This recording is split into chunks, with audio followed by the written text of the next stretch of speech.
contamination cannot touch him.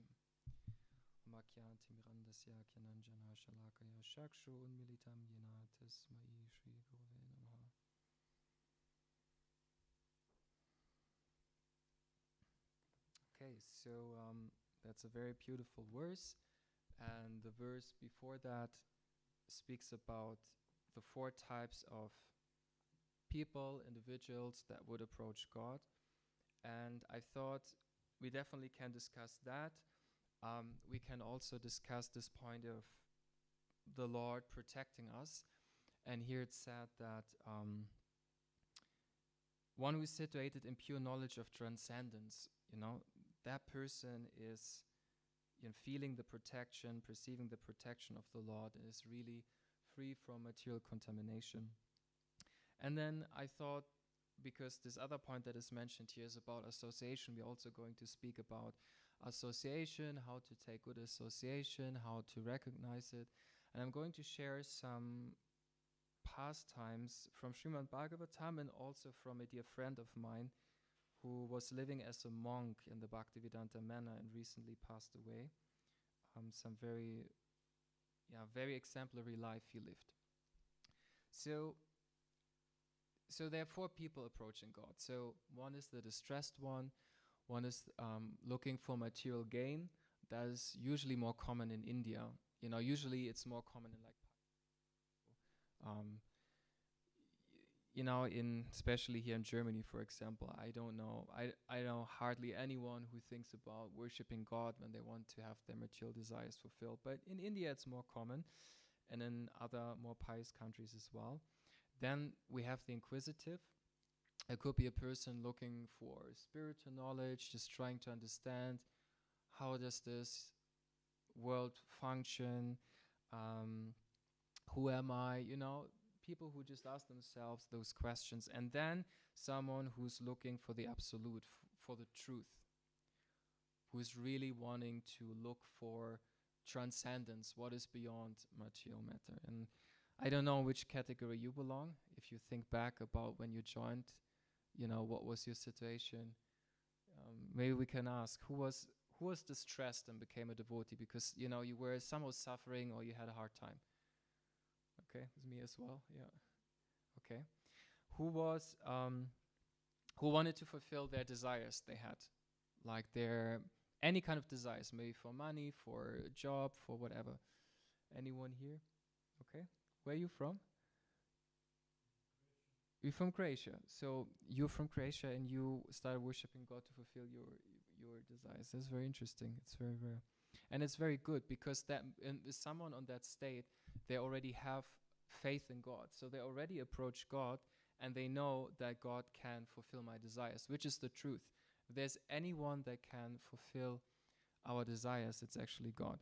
So then inquisitive, anyone was really looking for spiritual knowledge, understanding.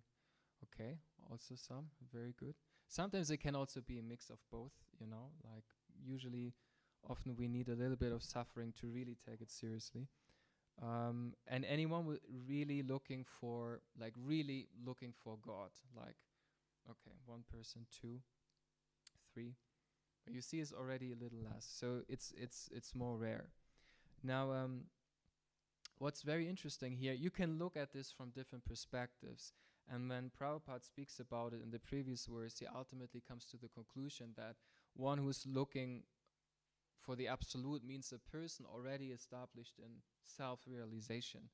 So they already understand that they are beyond this body, they are Brahman, they are the soul, and at the same time they are looking for more.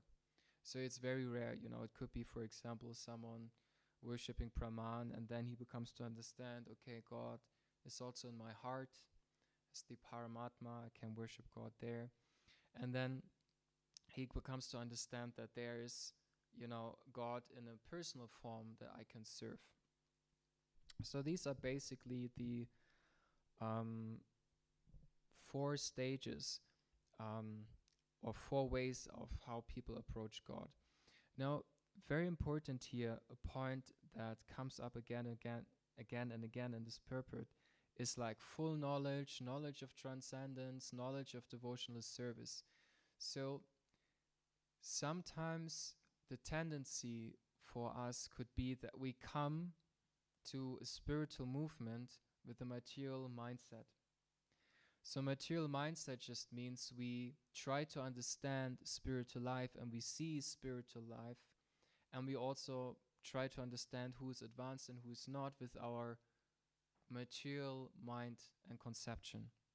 So, for example, we might have a more superficial approach to spiritual life. Okay, spiritual life means I wear a certain dress, or I chant a certain mantra, or I go to a certain place. I chant 16 rounds, but when I chant 17 rounds, something bad is going to happen. It has to be 16 rounds.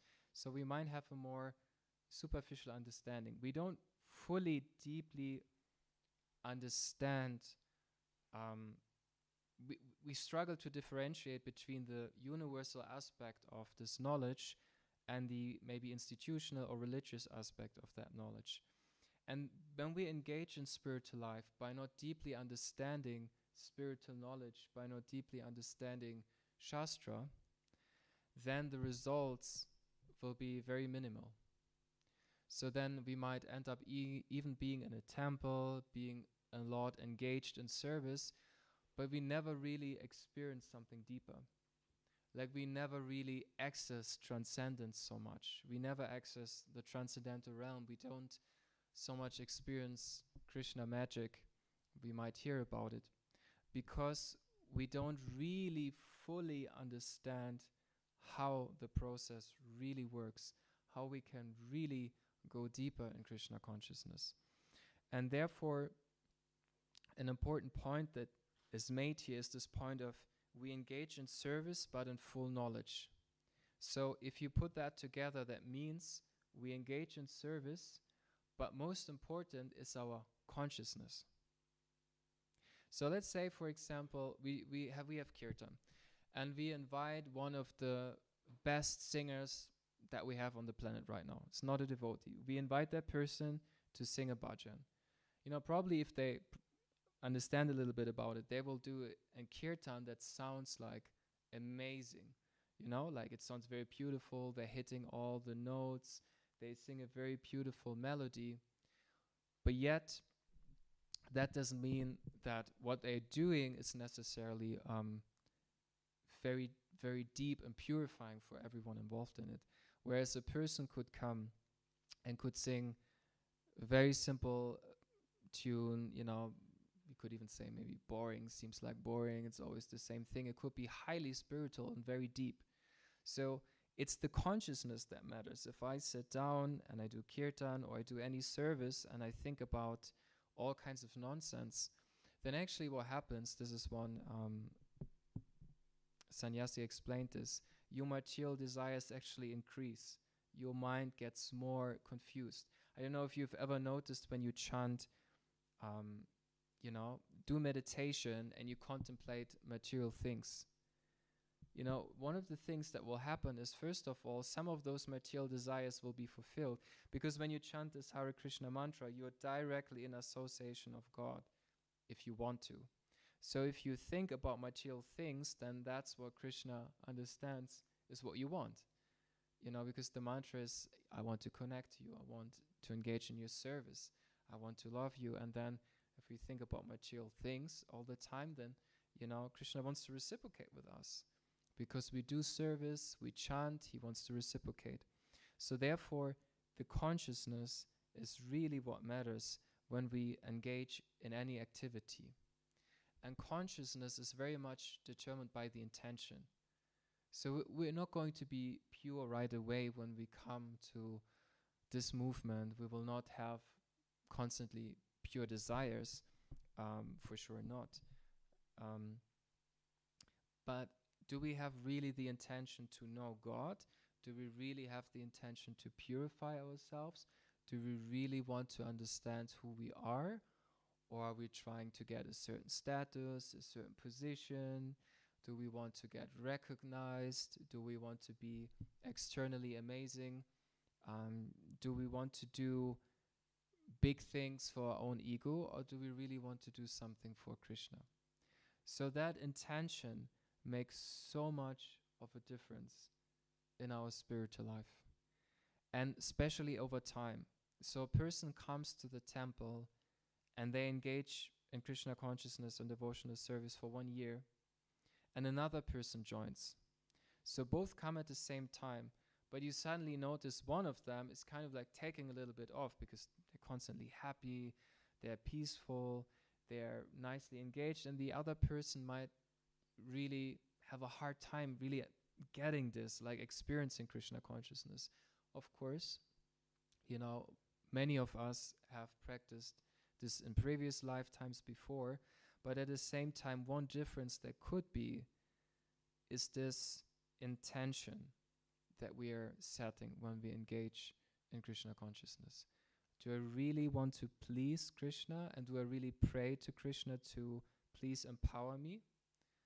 Or am I just, engaging in some activity? So, okay, I'm cleaning the pots, okay, I'm just going to clean it, or I engage in certain activities, especially in the temple. It's so easy to get carried away and just see this as activities. I have to-do list today and then tomorrow another one. But how much are we really in that consciousness? Therefore, it's so important to have time to absorb ourselves in a personal way with Krishna.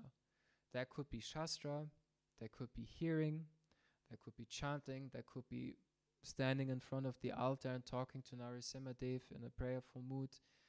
But the point is, we need to establish that personal connection, because only then will we start to see each event that happens in our life connected to Krishna. And when we say, oh, thank you, Krishna, for sending me this person. That person was really harsh to me. They criticized me. It hurt. But I know you sent them to me for a reason. Now, what happens? Now, maybe that person was just, because in a previous life you insulted them or something happened. But now, because you're saying, oh, Krishna, you're sending me this person. You made this arrangement. Now, Krishna is directly involved, and he directly gets involved. And the least thing that will happen is he will bless you with realization. So you can understand, oh, this happened because I need to understand more about humility. Oh, this happened because I need to understand better how to take good association. But when we're disconnected from Krishna, then anything that happens in our life, we'll see it in the context of the mind. And what does the mind do? Just two things: accept and reject. I like this, I don't like this. I like this, I don't like this. That's what the mind does. Just accepting and rejecting. And when the mind accepts, then the intelligence comes and makes plans. And when the intelligence is not under spiritual knowledge, then it will make plans how you can best enjoy and feed the false ego. So when we see everything in connection to Krishna, then immediately the mind becomes purified, the intelligence is purified, and we will start to act differently. Because now that situation that would have caused us pain when we were non-devotees, suddenly it becomes a blessing. Suddenly it becomes an opportunity. So it's not that when we become devotees, it's not that our life necessarily changes. Jai Nisimadev Bhagavan Ki. It's not that, okay, you become a devotee and suddenly everything changes, like everything is different. It's like some karma is still there, a lot of karma is still there, but how does karma really work? How come a person comes into your life, and do you ever feel like you meet a person and you just don't really like them? Has it ever happened to you? You met a person and it was not really a reason for it, but you just don't like them. And then there's another person that comes across your way and you like them. I think, wow, that's an amazing person. It's like, you don't really know why, but that's how karma really works. Why do you suddenly get attracted to a certain person and want to marry them? Certainly not a rational, logical explanation for it, It's like suddenly a filter of karma is in front of you, like, whew, And suddenly you see this person in a way. And you feel, she's amazing. She's like out of this world. And you tell it to another Prabhu, and he's like, okay, good for you. Vice versa, This is how karma can work. It's just like a way how our consciousness gets gets covered. So one person loses their job and they freak out. They lose it. They freak out. They don't know what to do anymore. Another person loses their job. Oh, awesome. Amazing. Another opportunity. Why? Because, it's because they see there's a different layer of karma around them. So it's not karma doesn't mean that one day, a person comes, it's just beat you and gives you bad karma. No, it's a lot with the consciousness that you carry. Therefore, when you transcend things, even if you receive certain challenges, then suddenly they become an opportunity. They become a blessing. So when we see things connected to Krishna, even a very, very serious situation can become a blessing. And that's one way how we can understand who is advanced. Advanced devotee especially recognized when they are in very, very challenging situations, but they still maintain their enthusiasm, their desire to serve, and their blissful consciousness, because they went deep. They didn't just stay on the surface. When Srila Prabhupada went to New York, so on the way from Vrindavan to America, he had 2 heart attacks. What would you have said at that time? Like, Krishna, I thought I'm the chosen one. My spiritual master told me to get there, and now I get 2 heart attacks. I probably should go back. Now, Prabhupada, he saw this as an arrangement from Krishna to even go deeper in the spiritual life, to even take more shelter. When he was in New York for a year, basically nothing really happened. Nothing happened. Even can you imagine? He wrote over years a manuscript of the Bhagavad Gita. It's not like today where you save something in the cloud and he had a manuscript, it was stolen, it was all gone. Can you imagine how much work he had put into this manuscript of the Bhagavad Gita? How many years, and suddenly it was gone. It was stolen. One person was running after him with a knife wanting to kill him. That was Srila Prabhupada's first year in America. And then he had one program where a few people turned up and one person was interested, and he wrote to his god brothers in India, it's amazing. There's a lot of Krishna consciousness here. This is going to be a success. Can you imagine? How would you have been in that situation? I wouldn't have been in that way. I probably would have complained latest after someone would have stolen the manuscript of a book I had worked on for many, many, many years. Because many times, isn't it, we ask Krishna, why? But I wanted to have this, but I wanted to go there. I wanted to be with that person. I wanted to do this service. Why? You don't love me, or what's the problem? But Prabhupada, he had a deeper understanding. He had full faith that whatever happens is the direct arrangement of Krishna. And therefore Krishna could give him everything. This is the same way. Sometimes we don't really notice who is advanced. We don't notice. So this friend of mine, who just recently passed away because of cancer, he was living as a monk at the Bhaktivedanta Manor, and he was just like the most normal person you could imagine.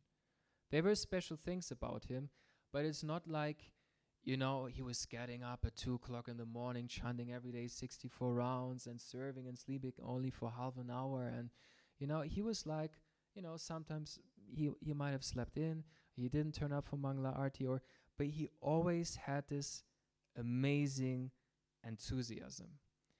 Always enthusiastic, whatever. Distributing books, amazing.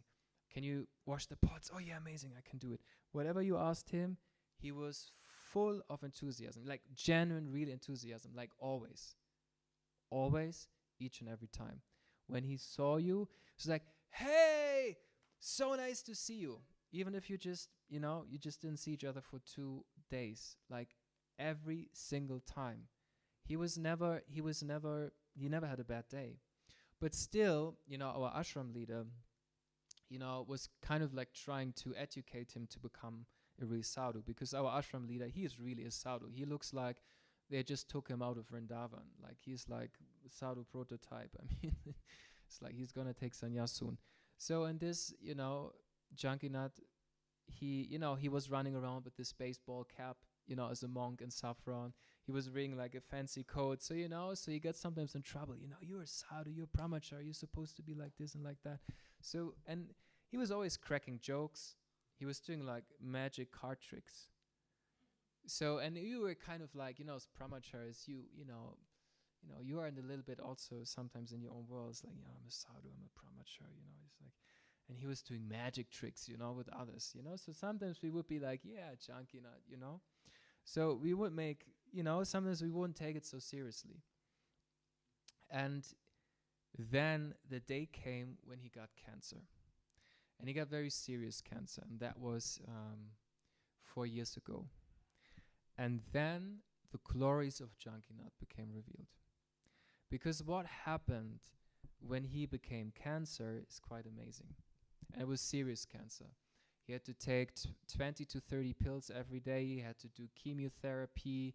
He lost all of his strength. He was totally sick. And before, he was traveling around the world with his Guru Maharaj and preaching and doing so many different projects, and suddenly nothing. But what did he do?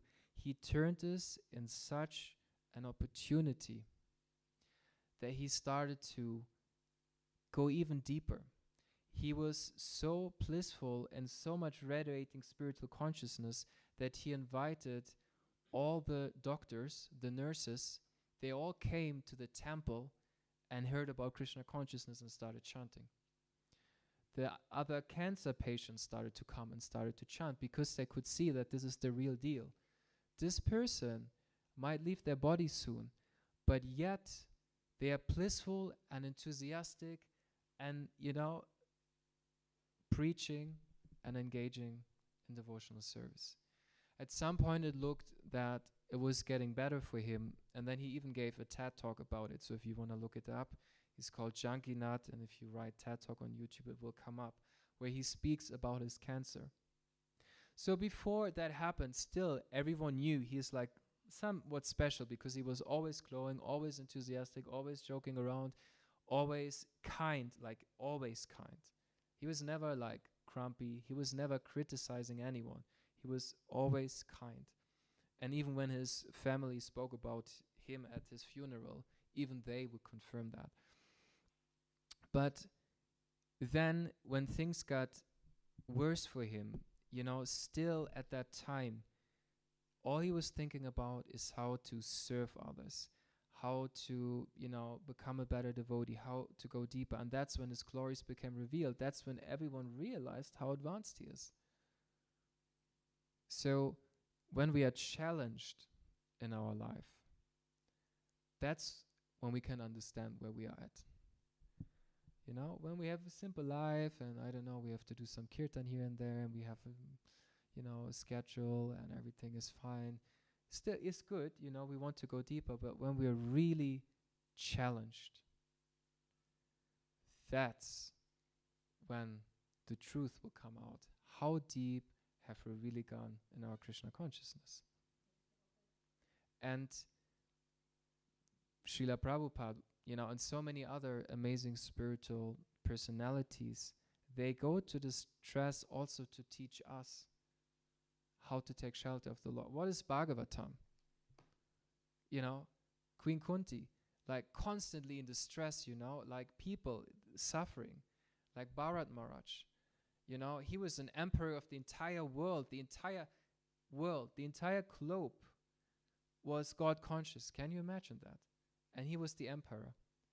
And then he renounced everything to go in the forest, and he made a slight mistake, and he became a deer. Not born in a Krishna conscious family, he became a deer. So, but what did he do? Like, he had this blessing of getting, of having his memory. But what did he do? Did he complain? Did he lose his faith? No, he understood this is going to be my opportunity to go even deeper in my spiritual life. And if we don't go deep, what is going to happen? We won't get taste. And what happens if we don't have taste? We'll need to engage our minds. So, start to criticize, we find faults, we engage in politics, and we try to, because we need fulfillment. The soul needs fulfillment.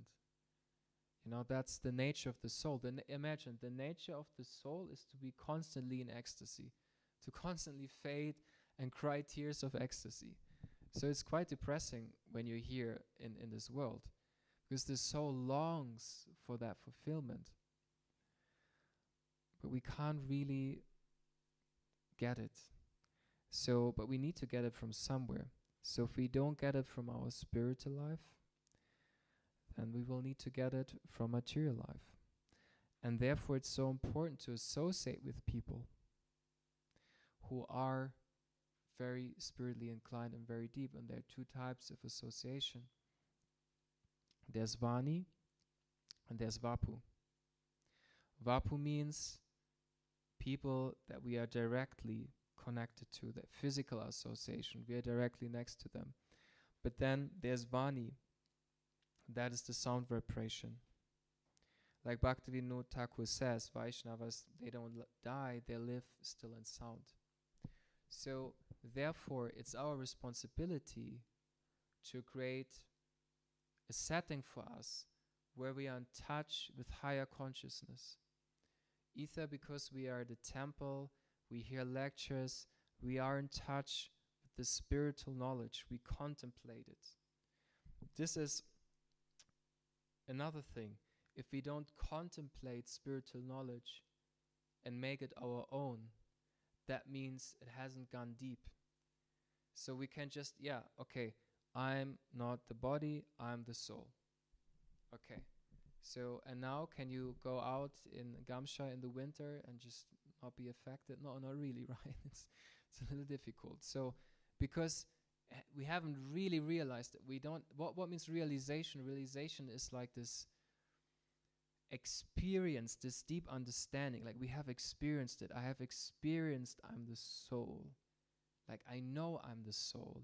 I know when I die, I'll move on either to the spiritual world or to the material world. So therefore, when we take this knowledge in, we need to make sure we realize it. We see beyond the superficial aspects of spiritual life.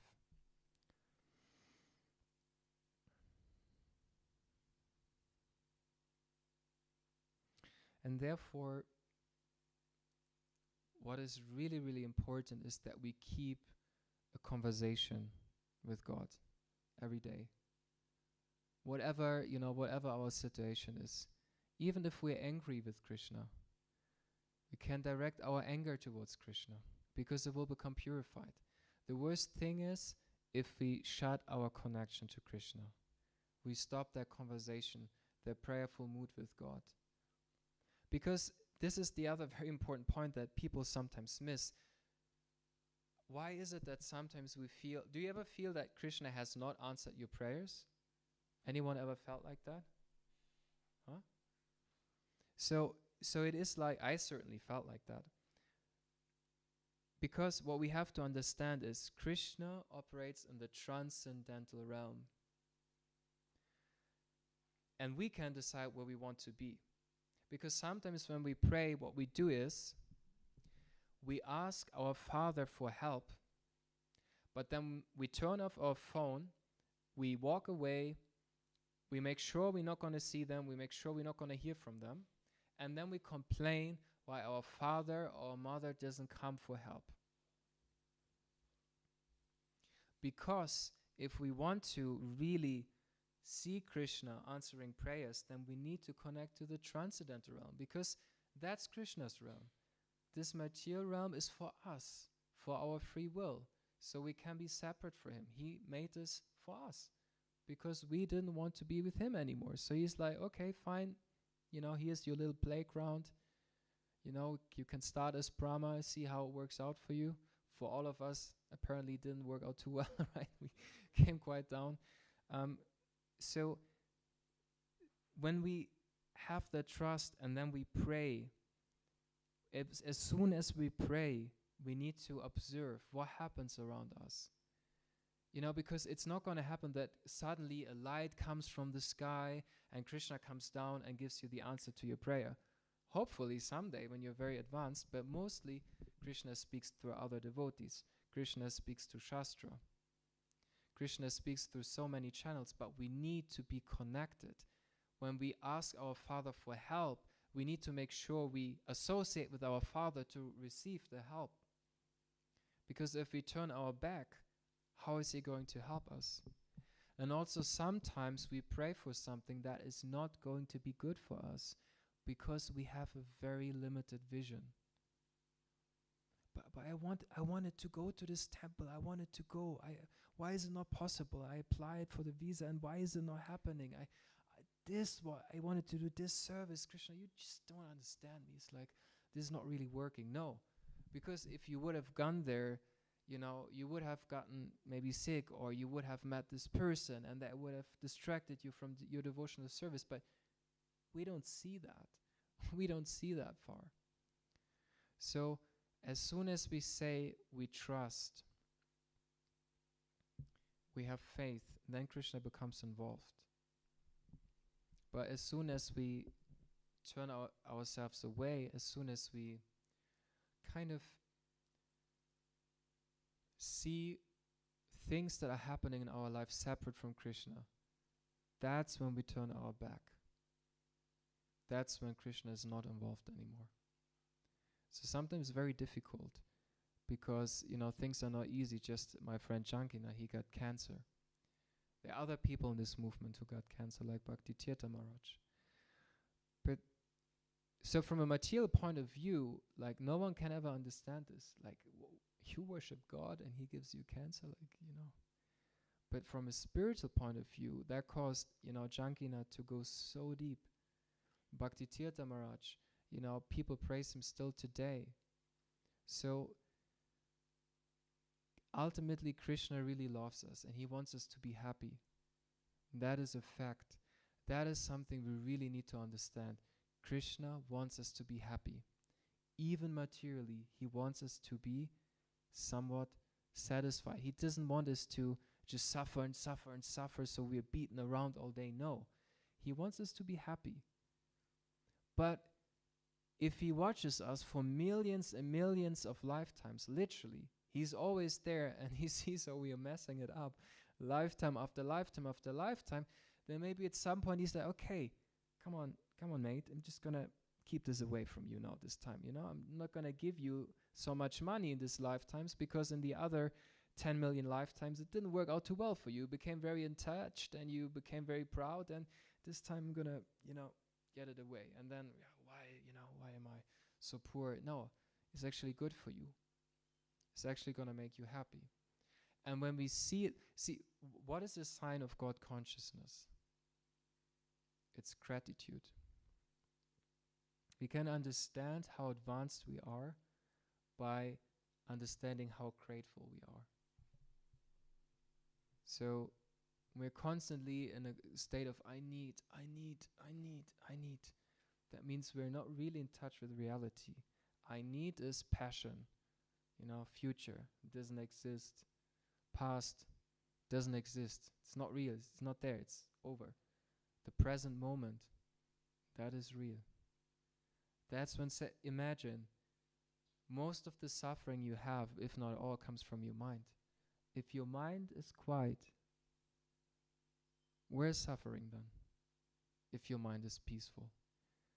We suffer because we tell ourselves the story. I'm not good enough. I'm rejected. I can't have the things I want. I need to become this person to be happy. I need to be with that person to be happy. I need to live at this place. It's just a story going on and on and on. The mind becomes calm. This is what this verse speaks about. People who approach God who have realized the absolute. And Krishna also says on the Brahman platform, that's when really Krishna conscious starts. When the mind is calm, when we're in Sattva Gun. That's when we can really engage in powerful service. Because we are in a state of gratitude. one of the first spiritual emotions that we're going to experience as sadhakas is gratitude. That is the emotion that comes closest to the spiritual realm. And yes, gratitude comes from our spiritual practices, yet we can also be very mindful of it every day. But real gratitude comes when we go really deep in our chanting, we go really deep in a prayerful mood, in our services. That's when these qualities of humility and gratitude naturally will come up. So it's really hot outside, so I think, just see if there are any questions, and then I stop, because it's not so easy to listen. Any questions?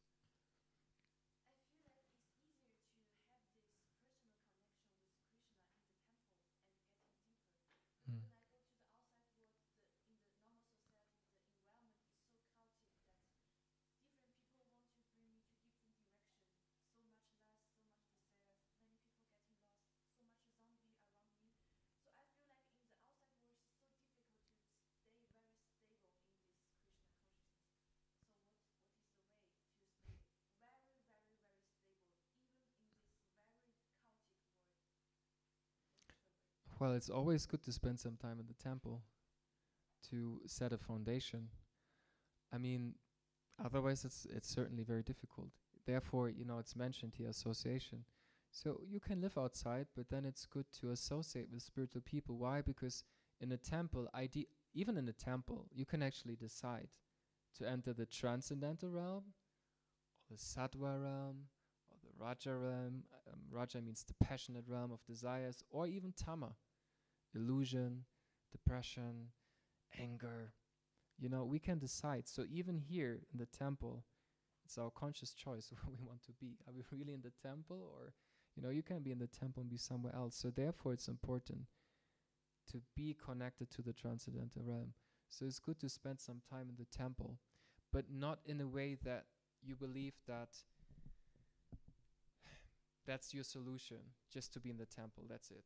Now I'm going to be safe. But you need to take responsibility as well, that you create for yourself a sacred space, a certain arrangement that you're regularly in touch with transcendence.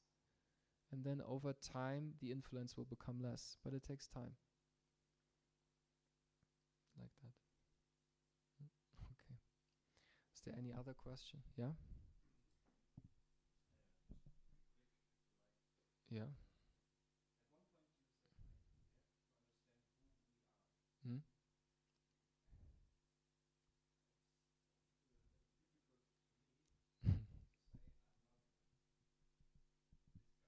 Yeah.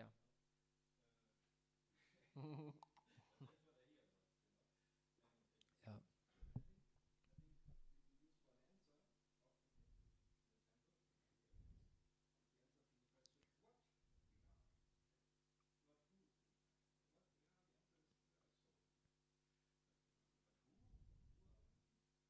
Well, so it's also like that. It actually doesn't work like that. There are different steps in understanding yourself. So first we look at Dharma. So the first step is understanding what am I supposed to do in this life? Who am I? Like, I don't know if you heard about the Varna. Am I more like an intellectual person, a priest, a brahmana? Am I more kshatriya, like a warrior, leader? Am I more a vaishya, business? Am I more a shudra? Means that, like, I love to serve others. Where am I from a material identity? Because that's what most people on this planet haven't figured that out either. So understanding that first of all, okay, because that will allow you to come to sattva gun. Because if you are a vaishya and you're trying to be a brahmana, it will be very difficult for you. You will go through a lot. So it's important to understand first of all, what is our nature? What is it that we are meant to do? What is work that is natural for us? What is the right ashram? How am I rightly situated? Where am I situated? So when that is clear, the mind will become peaceful, more peaceful at least. So then you already understand, okay, in this material body, you already know, for example, I'm a man, okay, right? I can understand that. So then I have a certain nature, a certain inclination, okay, right, check. So then your mind suddenly will become more and more peaceful. What happens then is, then soul means I'm a servant of Krishna. So you want to cultivate the identity of I'm a parcel of Krishna. I'm connected to Krishna. So it can be Krishna is my good friend. So you develop a personal connection. And then over time, of course, if you read our books, it will become revealed to you like who you really are, in the transcendental realm. Whether you, like, what kind of relationship you have. But that happens after the stage of Nishta. Around Nishta, Ruchi, if you read Madhurya Kadambini, that's when you will start to, that's a book by Vishwanath Chakravarti Thakur. I really recommend reading it. It speaks about the different stages of Krishna consciousness. And that talks about that, like Nishta Ruchi, you will start to understand more about your relationship. Is it a servant? Is it friend? Is it, parental? And then more and more your identity will become clear. Up to the point where literally your spiritual identity, your spiritual form, like you have a spiritual body, right? You're not just light, you're a spiritual body. Until Krishna literally reveals this to you. So there are different levels of understanding this. But usually, for most of us, it's a gradual thing. Like not that's how it works, Or you are really renunciant. You go in saffron and you're like ready to take sannyas, renounce everything, and you are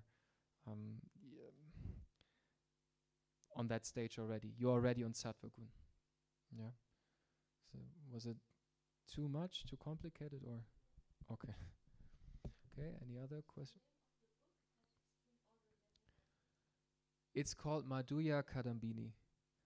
But if you're new to this, it's good to start with Bhagavad Gita, because otherwise you will become overwhelmed, because it's also a little esoteric. But nonetheless, like the beginning of the book, it's actually good. It's good to read. It's good to know.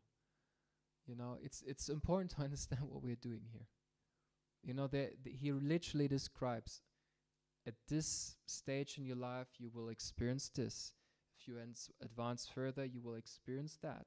If you advance further, this is what you will experience. It's like it's all written down. So we can actually understand where we're at when we read this book. But for most of us, we're really like, not really on Nishta yet. I mean, for the majority of us, this is... Nishta means you're liberated. It means you are beyond this, material world mainly. It's like, I think 80% of your karma is burned off. It's incredible. So it's quite far. Okay, any other questions or comments? Okay, and I really recommend from this Jankinat, my friend, to check out some of his lectures and talks, because here's really a person who was quite advanced, and the proof was because he was so severely tested. And just maybe briefly how he passed away. You want to hear this? Okay, so basically the doctors had told him already that, can't do anything for you anymore, it's like we've done everything, and he was just bones basically if you saw him. And then there was one option that came up to blood, how do you call it when you exchange blood? Like if you get, yeah, exactly, transfusion, blood transfusion. They offered him, we can still do that, and then try some alternative healing, or medicine, and see how that will work for you. And he was like, yeah, amazing. If that allows me to stay longer here and serve the devotees, okay, let's do it. So that was on Friday. Then he left the temple to go to the hospital. And then on Saturday, suddenly he looks at this other monk who was at him. And this was the first time he said something like this. He said, I'm done. And his friend was like, what do you mean? He said, I'm done. That's it. I'm done. I'm finished. It's like, what do you mean? Like, yeah, that's it. And then, okay. So then he started to read to him from, I believe, Chaitanya Charitamrita. And he was just sitting there in lotus position like this, his eyes open, and he had tremendous pain. You can believe me that.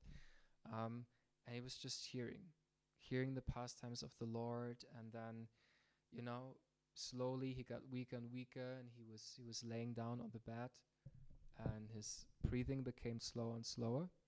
And then his friend, you know, called the other monks from the temple, you know, because it looked like he would leave his body. And then he put on Prabhupada's kirtan, Hare Krishna chanting, and he put picture of Radha and Krishna there, picture of Prabhupada there, all next to him, Tulasi garland and everything.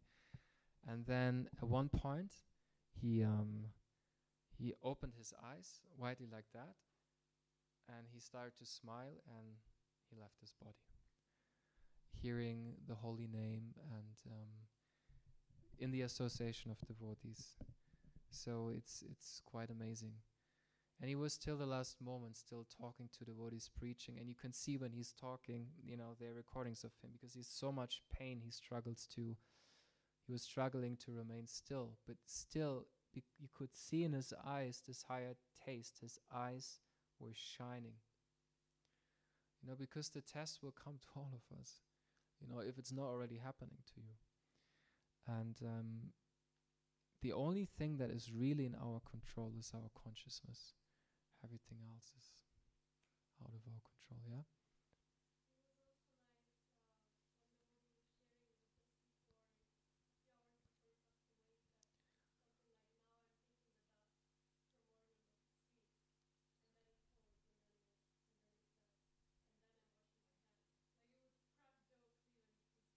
Oh yeah, he was a friend of, I don't know if you know Jay Shetty. He's quite, I don't know if you know him, but he's quite a famous person. And he called him, and Jay Shetty used to be a monk before. He called him, and now he doesn't have like a short haircut. He has like, you know, long fancy hairs. And you know, this was a few days before he passed away. And the first thing he said, "Man, I don't like your haircut." You know, he was, I mean, you know, you can't fake this. You really can't fake this. So it's very inspiring. I really recommend checking it out. And then also 3 days after, like, hundreds of devotees glorified him and shared pastimes. Also Bhakti Tirtha Maharaj. I mean, these are the stories that, you know, they can really inspire us to, you know, take our spiritual life more seriously, because otherwise it can be very difficult. Okay, good. So I'll let you go. Have a nice evening. Hare Krishna.